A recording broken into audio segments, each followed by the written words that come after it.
안녕하세요, 반갑습니다. 운호아빠입니다. 오늘은 오랜만에 유튜브 이야기를 좀 해보려고 합니다. 요즘에 유튜브에서 가장 핫한 이슈라고 하면 단연코 AI 관련된 이슈인데요. 최근에 AI를 활용해서 만들어지고 있는 엄청나게 많은 컨텐츠들이 지난 1년 동안에 엄청나게 많이 쏟아져 나왔거든요. 그래서 요즘 최근에는 오로지 AI만 활용해서 만들어지고 있는 그런 유튜브 채널들도 꽤 많이 만들어졌죠, 최근에. 그러다 보니까 당연히 유튜브에서도 그와 발맞춰서 유튜브 새로운 AI 정책을 내놓았습니다. 유튜브는 언제나 그랬듯이 이렇게 사회적으로 큰 변화, 특히 유튜브 안에서 큰 변화의 조짐이 발생하기 시작하면 그에 발맞춰서 새로운 정책들을 늘 내놓았었거든요. 이번에도 그런 것 중에 일환인데, AI가 워낙에 큰 이슈다 보니까 유튜브에서도 이제 어느 쪽으로 우리가 방향을 잡고 나가겠다라는 큰 틀을 잡아놓은 것 같습니다. 최근에 발표된 AI의 새로운 정책은 되게 복잡해요. 그 내용이 읽어도 무슨 내용인지 이해하기 상당히 어려워서 그걸 보고도 과연 내가 앞으로 어떻게 해야 될까가 어려워하실 분들이 많을 것 같아요. 저도 그와 관련된 자료들을 되게 많이 보고 영상들도 많이 참고를 했는데, 제가 봐도 이거는 한번 듣고 이해하기는 쉽지 않고 실제로 겪어봐야 되는 것들이 많겠는데 라고 생각이 드는 것들이 있더라고요. 그래서 오늘은 새롭게 바뀐 유튜브 AI 정책에 대한 간단한 이야기를 해보고, 그런 바뀐 앞으로의 AI 정책에 발맞춰서 유튜버들, 기존에 있는 유튜버들은 과연 어떻게 해나가야 되는 것이 옳은 것이냐에 대한 이야기를 좀 해보도록 하겠습니다. 일단 최근에 발표된 유튜브 관련된 AI 정책은 간단하게 이야기하면 이거예요. 만약 내가 내 컨텐츠를 만들 때 그런 AI를 활용해서 생성형 AI를 활용해서 내가 뭔가 컨텐츠를 만들었다면 내가 AI를 활용해서 컨텐츠를 만들었습니다 라고 체크를 하라는 거죠. 그게 다예요. 그렇게 내가 체크를 하면 이제 이 영상은 AI를 활용해서 영상을 제작한 것입니다 라는 것이 이제 표시가 되겠죠. 그게 전부입니다. 그로 인해서 다양한 알고리즘에 어떤 피해가 오는 거 아니냐, 그렇게 되면 소득을 보지 못하는 거 아니냐, 여러 가지 우려들이 있을 것 같은데, 일단 현재 시점으로 바라보면 그걸 체크한다고 해서 따로 큰 어떤 불이익이 오는 것 같지는 않습니다. 지금 현재는 그래요. 그런데 이런 정책들이 왜 발표가 되게 되었느냐, 근본적인 원인을 따져보면 최근에 이렇게 AI로 쉽게 컨텐츠들을 대량으로 만들어낼 수 있는 시대가 되었잖아요. 그런데 그냥 일반적인 영상을 만들어서는 시청자들의 시선을 끌기가 매우 어렵단 말이에요. 그걸 누가 보겠어요? 무조건 아무리 AI가 만든 영상이더라도 뭔가 자극적인 내용이 그 안에 들어가줘야만 시청자들의 조회수를 올릴 수 있다 보니까 그런 컨텐츠들이 경쟁적으로 그런 자극적인 내용들을 다루기 시작했어요. 그러다 보니까 실제 있지도 않은 사실을 있는 것처럼 이야기하거나, 혹은 본인이 그 장본인이 아님에도 불구하고 유명한 사람이나 인플루언서들을 일종의 사칭을 해서 컨텐츠를 제작하는 그런 종류의 컨텐츠들이 유행처럼 번져나갔거든요. 그러다 보니까 당연히 피해자들이 발생하게 되잖아요. 그 사람들을 말을 듣고 뭔가 어떤 주식을 샀다거나 어디에 투자했다거나 뭔가 그 사람 말을 믿고 어떻게 했다거나 피해를 봤다는 사례들이 늘어나면서 유튜브도 이렇게 하면 안 되겠다라고 생각하고 가이드라인을 만든 것이죠. 그게 이제 첫 번째 이유예요. 이 가이드라인이 나오게 된 것. 그래서 시청자가 영상을 보면서 이거는 진짜로 이 사람이 한 게 아니라 AI가 이걸 만든 거구나를 영상을 보는 사람이 진짜인지 가짜인지 구별할 수 있게 표시로 남기겠다는 것이죠. 그게 왜 필요하냐면 요즘에 AI 기술이 워낙 급속도로 발전하고 있다 보니까 이제는 시청자들이 그냥 보기에 이게 진짜 사람이 한 건지 아니면 이걸 AI가 만든 것인지 이제 구분하기가 거의 쉽지 않을 정도로 아주 AI가 만든 영상이 실제 사람이 만든 것과 너무 유사하거든요. 그래서 이건 사람이 구별하기가 쉽지 않겠다라고 판단이 든 것이 이번 정책의 가장 큰 핵심이라고 할 수 있겠습니다. 그래서 만약 내가 AI를 활용해서 영상을 만드는 사람이라면 거기에 이제 체크를 하면 되겠죠. 그런데 우리가 대표적으로 AI를 활용해서 영상을 만드시는 분들을 보면 대표적으로 한 두 가지 종류가 있죠. 일단 영상 자체를 그냥 AI한테 통으로 맡겨가지고 그 영상을 AI로 제작하시는 분들이 계세요. AI 툴이 엄청나게 그런 관련된 그 생성형 영상 제작 AI 툴들이 요즘 되게 많이 나왔거든요. 그래서 사진이라든지 영상을 그냥 완전히 AI에게 맡겨서 만드는 것이죠. 그래서 거기에다 본인이 녹음하는 식으로 영상을 제작하시는 분들도 계시고, 혹은 영상은 그냥 기존에 있는 영상을 그대로 사용을 하는데 거기에 있는 목소리 있잖아요. 목소리를 AI의 녹음, 더빙으로 활용해서 이제 하시는 분들이 훨씬 더 많으시죠. 이 케이스가 제일 많은 것 같아요. 그런데 이 두 가지 케이스 다 이제는 이 둘 다 AI를 활용해서 컨텐츠를 제작한 것이라고 체크를 해주는 것이 좋겠습니다. 그런데 만약 내가 나는 잘 모르겠어, 내가 이게 과연 내 컨텐츠가 AI를 조금 활용을 하긴 하는데 내가 과연 이게 AI를 활용했다고 해야 되나 하지 말아야 되냐라고 헷갈리신 분들도 있으실 거 아니에요? 그럼 그 영상은 그냥 업로드를 해보세요. 그럼 알고리즘이 이제 알아서 판단을 해서 이 영상은 AI가 만든 것으로 판단이 된다라고 하면 알고리즘이 자동으로 그 영상에는 이렇게 AI가 활용됐다라는 표시를 자동으로 하게 됩니다. 네, 그렇기 때문에 내가 정확치 않다라고 하면은 그냥 알고리즘에 맡기셔도 그게 나중에는 수정 보완이 된다라고 해요.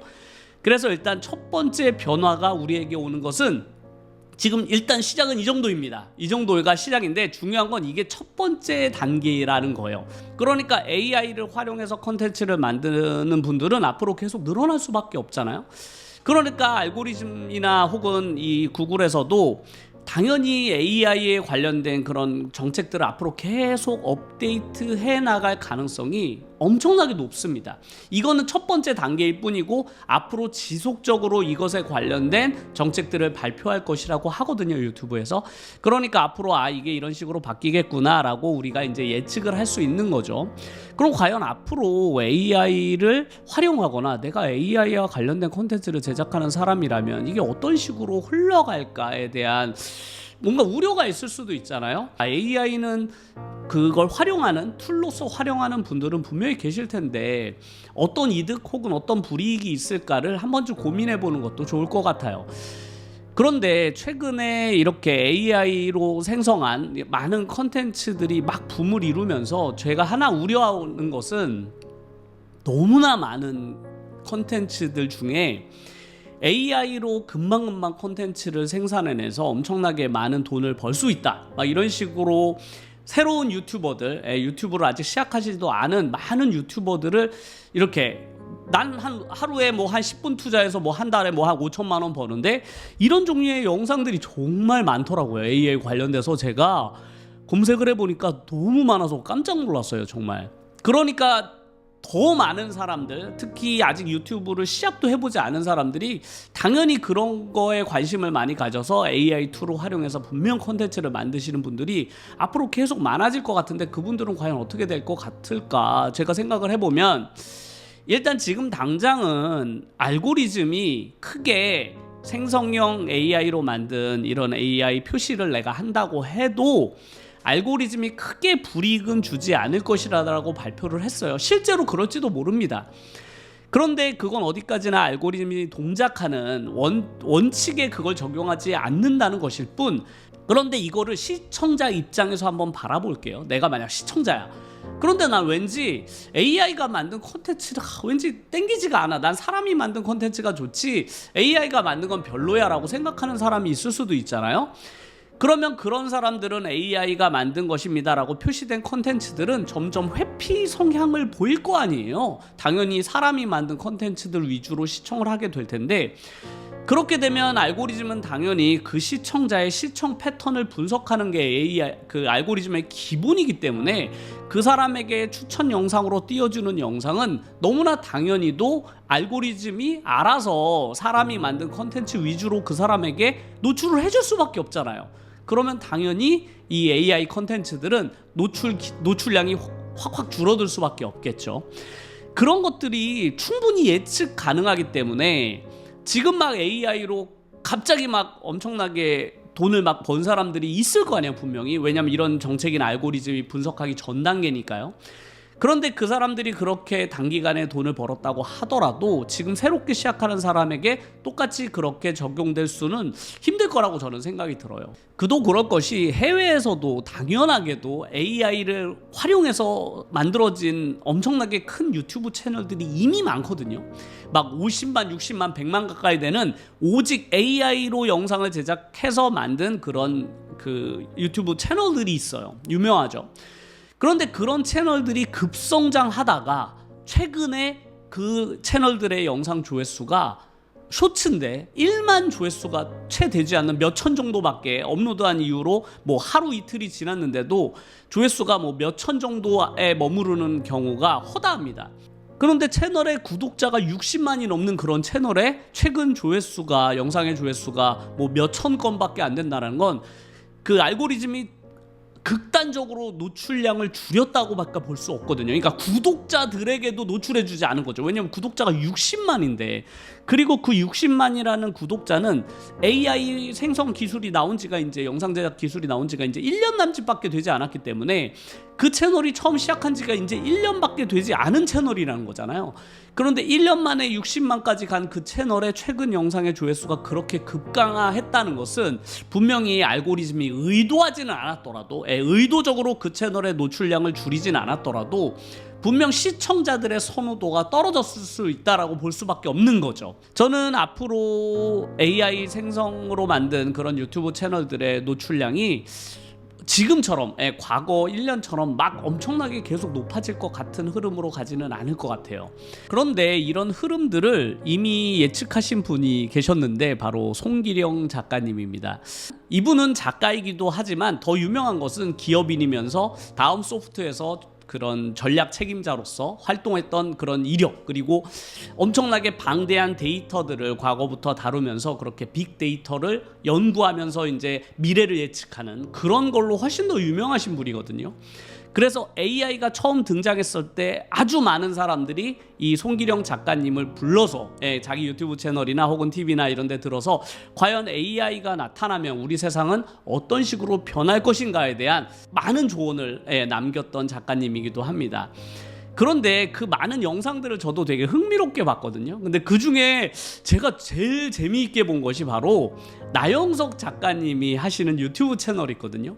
그 채널에서 이제 나영석 PD님이 앞으로 우리가 AI 새 시대에서 유튜브 채널을 우리 채널 어떻게 운영을 해야 되느냐에 대한 그런 조언을 듣는 자리를 마련해서 그 영상을 봤는데 너무 재밌고 흥미롭게 봤습니다. 궁금하시면 저는 많은 유튜버 분들도 한 번씩 꼭 보셨으면 좋겠어요. 도움이 될 만한 유튜버들이 특히 앞으로 내가 나아가야 할 방향에 대해서 정말 좋은 내용들이 많더라고요. 그런데 그 중에서 제가 가장 흥미롭게 들었던 부분 중에 하나도 역시 앞으로 AI 시대에서 유튜버들이 어떻게 앞으로의 자기의 포지션을 잡아가느냐에 대한 설명이었어요. 요약을 하면 이런 거예요. 지금까지 과거에는 우리들이 모든 가족들이 모여서 한 자리에 일요일이면 일요일, 토요일이면 토요일 이렇게 저녁 식사를 하는 자리에서 모두가 TV 한 대 딱 놓고 가족 단위로 우리가 컨텐츠를 소비했단 말이에요. 대표적인 게 이제 1박 2일이죠. 온 가족이 봤잖아요. 그때는 벌써 한 10년도 더 넘은 과거 이야기인데, 그런데 그런 시기가 이렇게 핸드폰, 유튜브가 등장하면서 사라질 것을 나영석 PD님도 그렇고 송기련 작가님도 예상을 했었던 것이죠. 이제 앞으로의 컨텐츠 소비는 모두가 같이 모여서 가족 단위로 소비하는 것이 아니라 개개인이 핸드폰을 들고서 자기가 원하는 컨텐츠를 알아서 찾아서 보는 그런 개인 소비 성향이 강한 시대로 흘러갈 것이다라는 것을 예측을 했던 것이죠. 그걸 송기령 작가님은 핵개인의 시대라고 하거든요. 핵개인이죠. 개인도 개인이지만 핵개인. 우리가 옛날에 핵가족이라고 했잖아요. 대가족에서 핵가족 시대로 줄어들었다가 핵가족에서 이제 핵개인의 시대가 된 것이죠. 그래서 우리가 이제는 모두가 가족들이 모여서 TV를 보는 일은 진짜 명절 때나 한 번씩 그런 일이 있을까? 평소 때는 거의 없죠. 저도 거의 TV를 거의 보지 않은 지가 오래됐는데, 그런 식으로 시대가 변해왔는데 앞으로 AI에는 과연 지금 현재 유튜버들은 이제 핵 개인의 시대에는 빠르게 발 맞춰서 이제 컨텐츠들을 만들어 왔잖아요. 그런데 AI는 너무나 강력한 인간의 경쟁 상대란 말이죠. 인간이 결코 이길 수도 없을 정도로 너무 강력한 힘을 가지고 있는 존재인 것 같은데, 앞으로 그렇다면 사람인 유튜버들은 어떻게 AI가 만든 컨텐츠와 경쟁을 할 것인가에 대한 그 해답이 이런 것이었어요. 당연하게도 송기령 작가님도 앞으로 AI가 만들어낸 수없이 많은 서비스들, 글들, 그리고 컨텐츠와 영상들이 앞으로 계속 엄청나게 많이 쏟아질 것을 너무나 당연하게 예측할 수 있죠. 우리는 앞으로 살아가면서 AI가 만들어낸 수없이 많은 컨텐츠의 이제 그 바다에 노출이 되게 될 거예요. 사방이 다 모든 제품, 이런 제품들도 다 이제 AI가 만들어낸 제품들이 나오기 시작하겠죠. 우리가 읽는 글, 영화, 뭐 드라마 다 AI가 만들어낸 시나리오라든지 영상들을 보게 될 거예요. 그렇게 AI가 만들어낸 컨텐츠 속에서 송기령 작가님이 예측한 것은 오히려 그렇게 엄청나게 AI의 홍수 속에 사람들이 노출되게 되면 사람들은 오히려 인간이 만든 컨텐츠에 훨씬 더 매력을 느끼고 신뢰를 할 것이다라는 이야기에 그래 정말 그럴듯하다 이 이야기는 라고 생각을 했어요. 왜냐하면 그렇게 반복적으로 AI가 만든 컨텐츠가 많아질수록 당연히 사람이 직접 손으로 만든 컨텐츠에 대한 목마름이 있을 수밖에 없거든요. 사람이란 그렇잖아요. 사람 냄새가 나고 사람의 뭔가 손길이 느껴지는, 그리고 나와 뭔가 대화를 할 수 있는 그런 사람들과 소통하는 그런 종류의 컨텐츠를 훨씬 더 재미있게 느끼고 또 특히 신뢰도 부분에서 신뢰하게 될 것이라는 거죠. 왜냐하면 AI가 만든 것이 과연 이게 진짜 사실일까? 아닐까? 아니면 저 사람이 진짜 사람일까? 아닐까를 늘 걱정하면서 시청을 하게 되잖아요. 의심하게 되고요. 그런데 직접 사람이 나와서 하는 이런 컨텐츠들은 실제로 사람과 사람이 대면하는 것이다 보니 훨씬 더 친숙하고 이제 신뢰도도 높아질 것이라고 하죠. 특히나 더 많이 강조했던 것 중에 하나가 바로 앞으로는 라이브의 시대가 올 것이라고 예측을 하시더라고요. 지금은 유튜브에서 간혹 라이브를 하시는 분들이 있지만 그 비중이 그렇게 크진 않잖아요. 그런데 이렇게 AI가 만든 컨텐츠들이 늘어나면 늘어날수록 오히려 유튜버인 사람들은 AI와 그런 영상 컨텐츠로는 경쟁하기가 쉽지 않기 때문에 AI가 절대로 하지 못하는, 실제로 시청자들과 1대1로 라이브로 소통할 수 있는 그런 라이브 채널들이 훨씬 더 인기를 끌고 그런 채널들이 많아질 것이라고 하더라고요. 저도 분명히 지금보다 더 많은 라이브 채널들이 인기를 끌 것이라고 생각해요. 그 중에서 가장 라이브 채널이 시청자들에게 주목받을 수밖에 없는 가장 큰 이유를 바로 신뢰성이라고 뽑더라고요. 그러니까 믿을 수가 없는 거죠. 라이브가 아니라면. 실제로 우리가 영상을 사람이 찍어서 편집을 한다 하더라도 그게 실제 사람인지 아닌지 구분하기 어려운 시대가 곧 올 거거든요. 실제로 저와 완전히 동일하게 생긴 사람을 AI가 만들어낼 수 있으니까 말이죠. 앞으로 얼마나 더 기술이 발전하겠어요. 당연히 그걸 구분해낼 수 없게 되죠, 인간이. 그러니까 실제로 라이브로 나와 소통할 수 있는 그런 라이브 채널들은 이제 AI가 따라할 수 없잖아요. 하지만 라이브 채널은 실제로 시청자와 사람이 직접 소통하고 그거에 대해서 실시간으로 내가 답변하고 반응해줘야 되기 때문에 라이브 채널들은 AI와 대항해서 가장 강력한 AI와 어떻게 보면 정반대 지점에 서 있는 사람이 만드는 직접 컨텐츠가 될 수 있는 거죠. 그런데 그렇게 내가 나중에 라이브 채널을 운영하게 될 수도 있잖아요. 먼 미래에는. 저도 제가 이제 은퇴하게 되면 이제 이렇게 아이들을 영어를 가르치는 이런 일에서 은퇴하게 되면 저는 제 하루 스케줄 중에 상당 부분을 유튜브 라이브 스트리머로 아마 살지 않을까라는 생각을 지금도 많이 하거든요. 나는 라이브를 결국에는 나중에 하게 되겠구나, 이런 생각을 지금도 정말 많이 하고, 그러기 위해서 이제 준비들을 하나하나 해 나가는 거죠. 그런데 송기령 작가님도 그 부분에 대해서 강조를 하는데, 그 라이브로 누군가 시청자들과 소통을 하면서 이제 구독자를 늘리고 시청자들을 끌어모으려면 그 유튜버가 가진 고유의 매력도 매력이지만 그 사람이 가진 고유의 스토리가 있어야 된다는 거죠. 역사, 히스토리가요. 그래서 지금부터 나영석 PD님한테 송기령 작가님의 조언도 그거였어요. 나중에는 개개인이 라이브 스트리밍을 할 가능성이 높으니 지금부터 유튜브 크리에이터로서 그런 히스토리를 만들어 가라고요. 개인 히스토리가 있는 사람들을 시청자들은 훨씬 더 선호하기 때문에 지금부터 개개인이 자기만의 그런 아이덴티티를 만들어 나가게 되면 나중에 이제 본인이 원하는 시점에 라이브 스트리밍을 할 때 자기가 자기를 알아봐주는 고정 시청층을 보유하고 있는 거잖아요, 기존의 유튜버들은. 그러니까 훨씬 더 라이브를 하기에 유용하죠. 왜냐면 기존의 영상으로 나를 꾸준히 보아왔던 고정 시청층들이 있잖아요. 그런 분들을 가진 상태로 이제 라이브 채널을 시작하게 되면 훨씬 더 성공할 수 있는 가능성이 높아진다는 것이죠. 그래서 앞으로 AI가 바꾸어낼 세상들은 쉽게 예측하기는 쉽지 않은데, 대부분 송기령 작가님이나 나영석 PD님이 지금처럼 앞날을 잘 예측하고 대응을 해왔던 분들이 생각하는 대로 흘러갈 가능성이 저도 매우 높다라고 생각을 하고, 많은 유튜버 분들도 이런 분들의 말씀에 저는 귀 기울여야 한다고 생각해요. 더 많이 그래, 내가 앞으로 유튜브를 성장시키려면 이런 식으로 내가 유튜버로서 크리에이터로서 성장을 해야 되겠구나라 생각하셨으면 좋겠어요. 그런데 제가 최근에 가장 우려하는 것은 아까도 말씀드렸지만, 그래, 하루 5분 10분 투자해서 뭐 AI 자동 생성으로 만들어 가지고 뚝딱 하면은 뭐 채널에서 하루 영상 막 수십 개씩 만들어낼 수 있다. 그런 채널들은 그렇게 할 수 있겠죠, 지금은.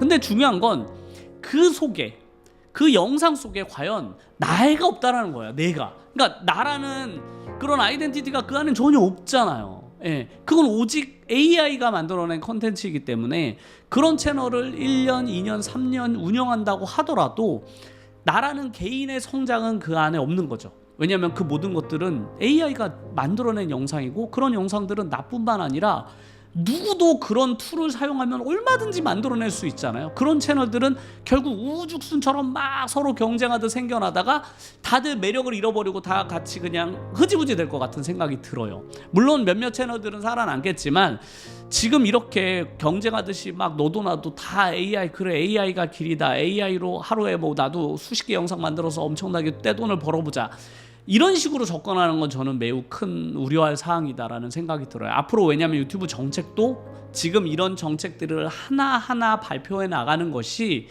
저는 분명히 어느 순간이 되면 밸런스 조정을 거칠 것이다라는 생각이 들어요. 그래서 저는 AI를 활용한 기술들을 영상을 제작하는데 간혹 사용하는 것은 뭐 피할 수 없는 것이라고 생각이 들어요. 뭐 충분히 누군가는 그걸 사용할 수 있죠.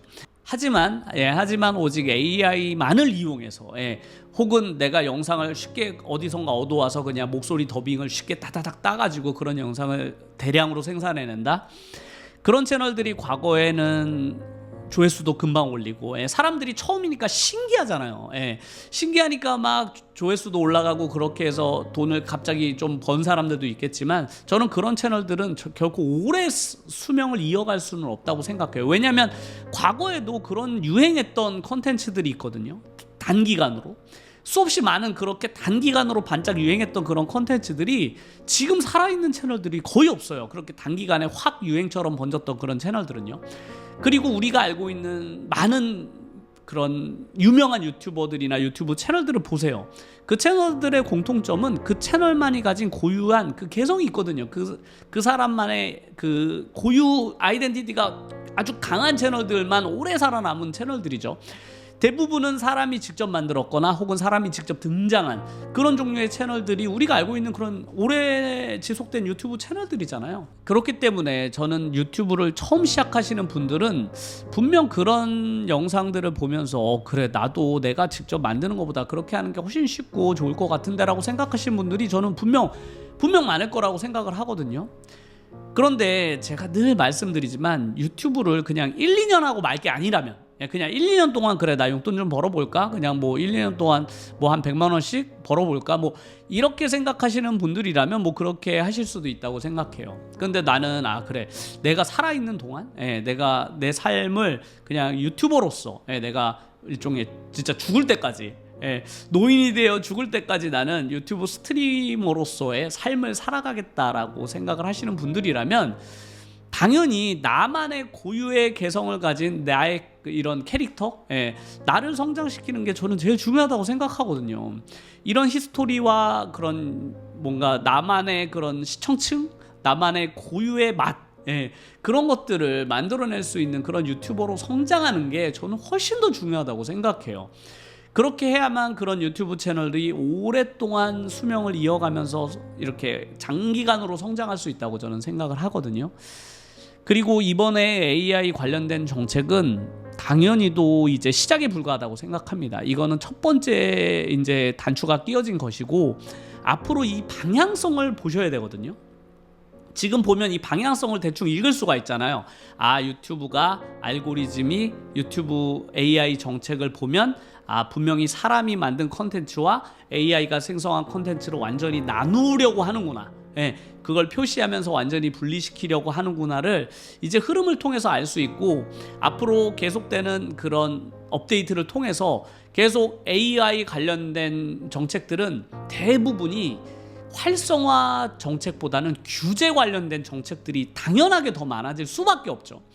규제 관련된 정책들만 계속 쌓여갈 텐데 그러면 그런 정책들이 하나하나 계속 쌓여갈수록 당연히 AI 생성으로 만든 컨텐츠들은 점점점 노출량에 피해를 받을 수밖에 없을 거라고 저는 생각해요.